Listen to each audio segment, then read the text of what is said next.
தலைமை ஆசிரியர்கள் மற்றும் ஆசிரியர்களே, கல்வியாண்டு 2026-2027க்குரிய நம் பள்ளியில் புதிதாக சேரக்கூடிய மாணவர்களுக்கு நம் பள்ளி எமிஸ் வலைதளத்தின் மூலமாக மாணவர் சேர்க்கை படிவத்தை எவ்வாறு பூர்த்தி செய்வது என்பதை பற்றி இந்த காணொளியில் நாம் காணலாம். நண்பர்களே, இதற்கு தேவையான தகவல்கள் என்ன அப்படின்றத பார்க்கலாம்.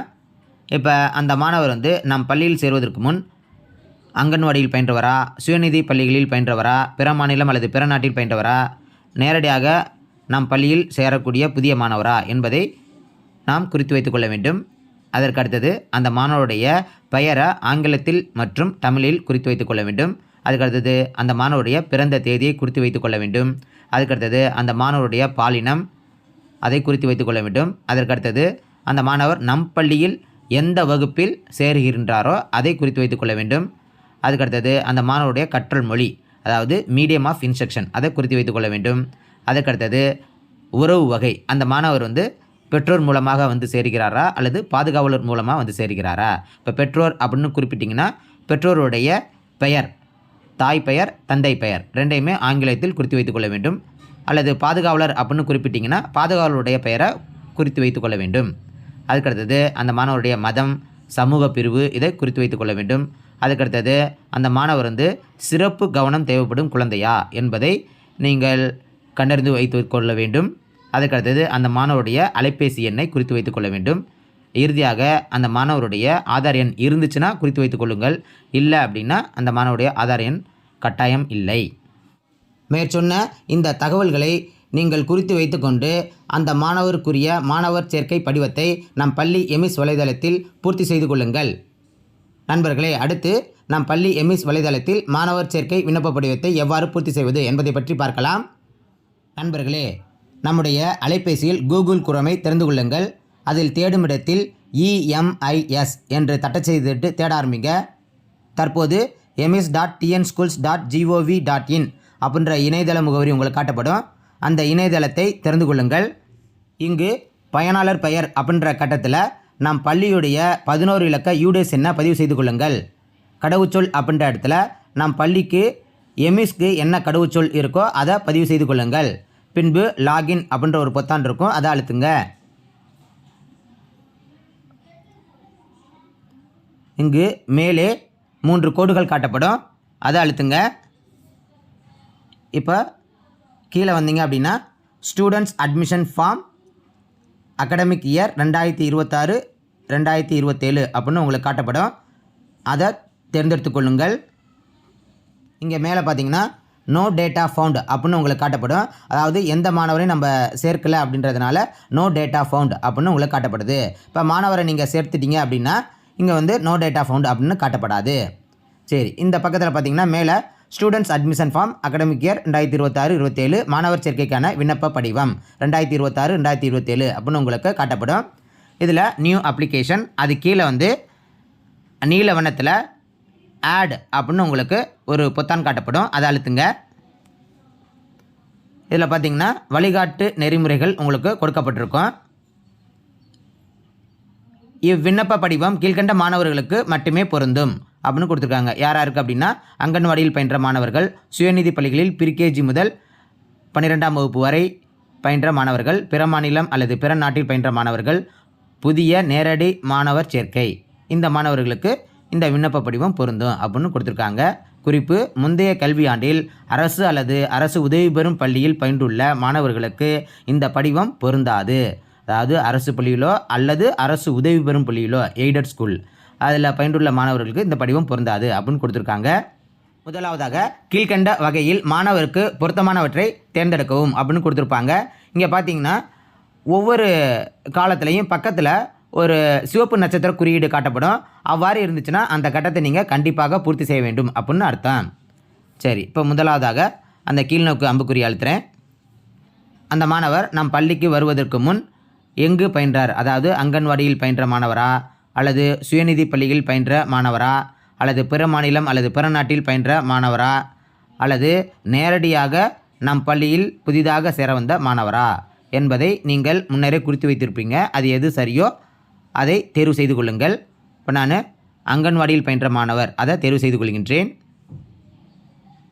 அடுத்து இரண்டாவதாக மாணவரின் பெயரை ஆங்கிலத்தில் பதிவிடவும் அப்படின்னு இருக்கு. இப்போ நீங்கள் பெயரை பதிவிடும் பொழுது அவர்களுடைய பிறந்த சான்றிதழ் அல்லது அவர்களுடைய ஆதார் அட்டை அதில் எவ்வாறு பெயர் உள்ளதோ அதே போல் பதிவு செய்து கொள்ளுங்கள். அதே போல் மிகவும் கவனத்தில் கொள்ள வேண்டியது என்ன அப்படின்னா, பெயரை ஆங்கிலத்தில் பதிவு செய்யும் பொழுது நீங்கள் பெரிய எழுத்துக்கள் அதாவது கேபிட்டல் லெட்டர்ஸில் பதிவு செய்து கொள்ளுங்கள். அதே போல் அவர்களுடைய இனிஷியல் அதை அந்த பெயருக்கு இறுதியாக நீங்கள் குறிப்பிடுங்க. அடுத்து மாணவரின் பெயரை தமிழில் பதிவிடவும். அதாவது அந்த மாணவருடைய ஆதார் அட்டை அல்லது பிறந்த சான்றிதழ் அதில் அந்த மாணவருடைய தமிழ் பெயர் எவ்வாறு குறிப்பிடப்பட்டிருக்கோ அதை இந்த கட்டத்தில் பதிவு செய்து கொள்ளுங்கள். அடுத்து அந்த மாணவருடைய பிறந்த தேதியை தேர்வு செய்து கொள்ளுங்கள். அந்த கட்டத்தை அழுத்துங்க. இப்போ உங்களுக்கு இதுபோல் உங்களுக்கு காட்டப்படும். இதில் முதலாவதாக அந்த மாணவருடைய பிறந்த வருடத்தை தேர்வு செய்வதற்கு மேலே இருக்கக்கூடிய அந்த வருடத்தை அழுத்துங்க. இதுபோல் உங்களுக்கு வருடம் காட்டப்படும். இப்போ வருடத்தை தேர்வு செய்து கொள்ளுங்கள். பின்பு மாதம் காட்டப்படும். இதில் என்ன மாதம் அந்த மாதத்தை தேர்வு செய்து கொள்ளுங்கள். இதுபோல் உங்களுக்கு அம்புக்குறி அழுத்திங்கன்னா முன்புறம் பின்புறம் இதுபோல் உங்களுக்கு மாறும். அதில் தேவையான மாதத்தை தேர்வு செய்து கொள்ளுங்கள்.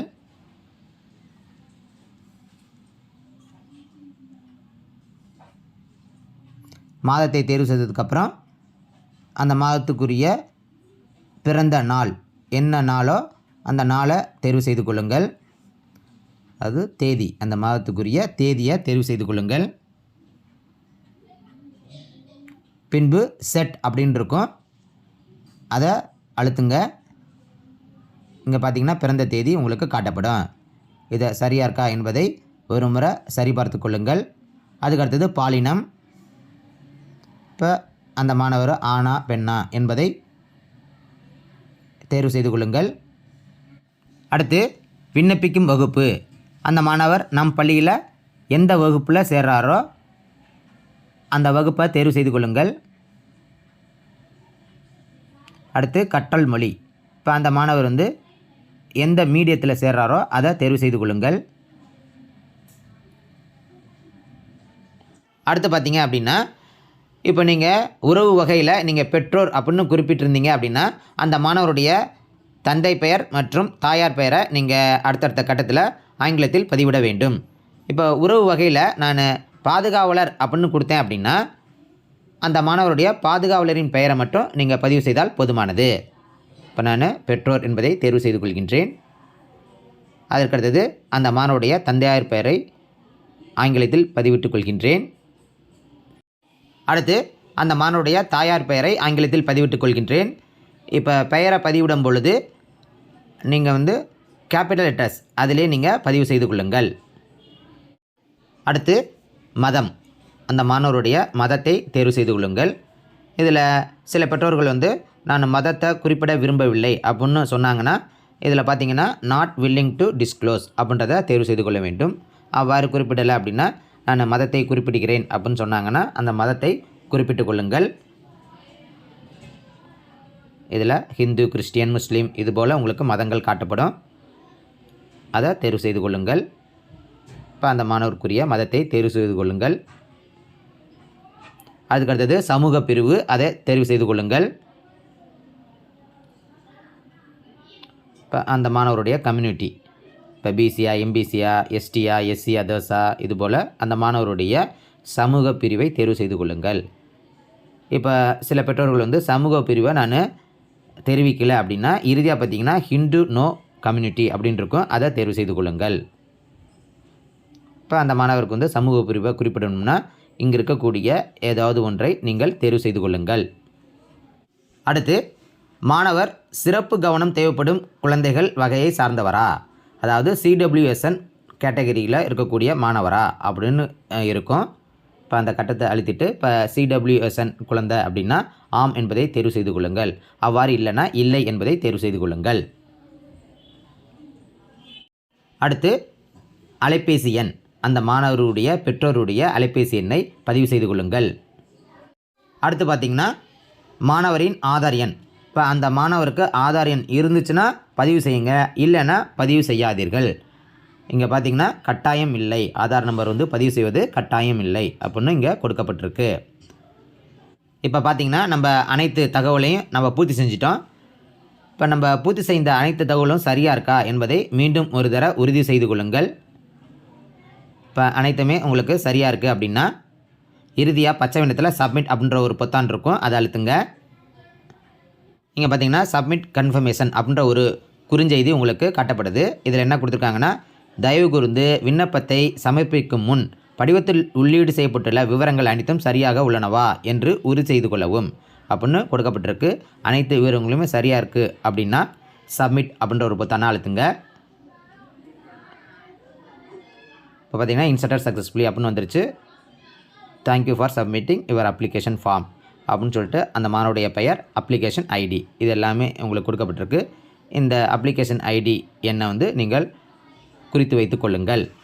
பின்பு ஓகே அப்படின்ற ஒரு பொத்தான் இருக்கும், அதை அழுத்துங்க.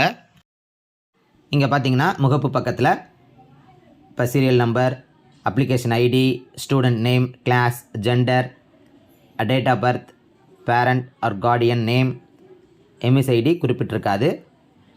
அதுக்கடுத்தது மொபைல் எண், ஸ்டூடெண்ட் டைப், அடுத்து ஆக்ஷன் அப்படின்னு உங்களுக்கு கொடுக்கப்பட்டிருக்கும். அதில் பச்சை வண்ணம் அதை நீங்கள் அழுத்தினீங்கன்னா இந்த தகவலை நம்ம ஏதேனும் தவறு இருந்துச்சு அப்படின்னா அதை திருத்தி கொள்ளலாம். திருத்திய பின்பு சப்மிட் மறுபடியும் கொடுக்கணும். அடுத்து இந்த மாணவருடைய விண்ணப்ப படிவத்தை நீங்கள் பதிவிறக்கம் செய்யணும் அப்படின்னா இங்கே இரண்டாவதாக இருக்கக்கூடிய ஆரஞ்சு பொத்தானை அழுத்துங்க. இதுபோல் உங்களுக்கு அந்த மாணவருடைய விண்ணப்ப படிவம் உங்களுக்கு காட்டப்படும்.